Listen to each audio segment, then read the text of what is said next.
Hello, happy Friday from Naftali Gardens, a Zone 5 permaculture farm in the making. Yesterday I went to town and I got a little plant haul, and I was going to share a few tips with you and one of my favorite garden books. So I got GMO free raspberry brandywine, 3 elderberries, and strawberry Ozark Beauty and strawberry TriStar. They are also marked GMO free. The elderberries are not, and these are from Garden State Bulb. So I will be inquiring of these to see if they are GMO free. And I want to show you that I did buy non-dormant packages. The strawberries have signs of life. The elderberries are blooming, or well, not blooming, they are growing. And the raspberry, all the brambles look like this. So there wasn't really a way for me to tell if a bramble was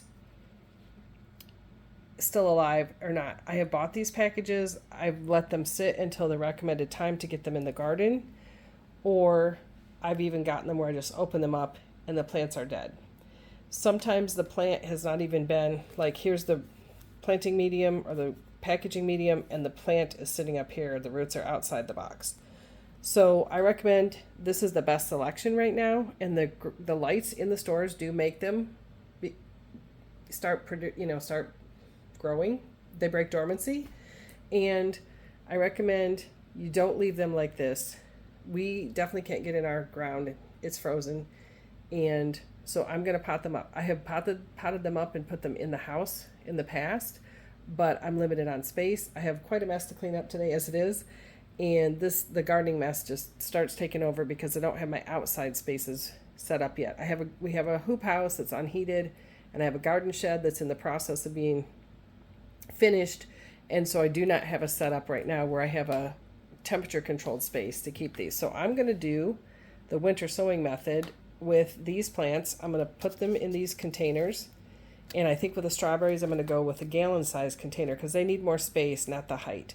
And these can just pop out the top of the mouth of the jug, and yeah, they might get frostburn, they might get frozen, but overall they're going to get acclimated. They're going to be able to start growing, and they're going to get water, and they're not going to be confined in these little plastic bags, which I've tried to just open these up and like monitor them and keep them watered in the bags before. I've even done that, like put them outside and left them in the bags and put holes in the bottom for drainage, or if there's no holes in the bottom, then the plant drowns.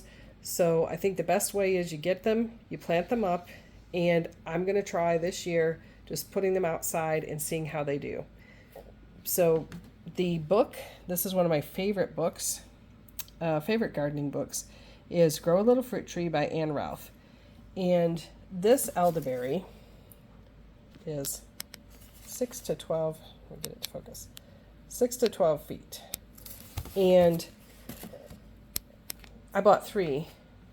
I don't know that I got room for, and a 6 to 12 foot high, 12 foot high, 3 12 foot high shrubs, and then the spread of the canopy. I want to be able to add more variety, and I want more, I want season extension.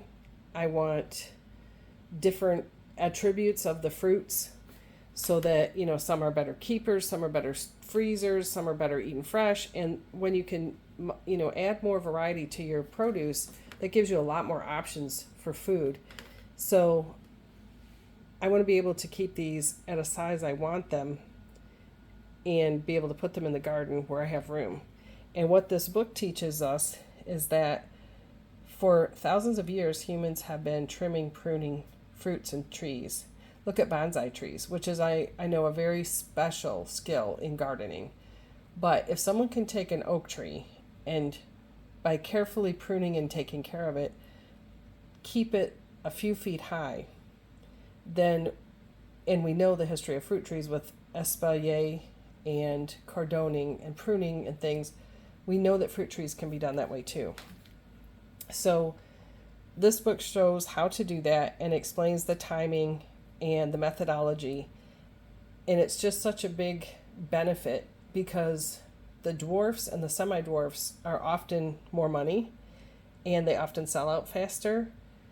And what they do to make them dwarf and semi-dwarf can reduce their life span. So, and yes, a full size pear tree that's 30 or 40 feet high with a full canopy is going to produce more fruit than a 3 foot high or 5 foot high tree with a 3 foot spread.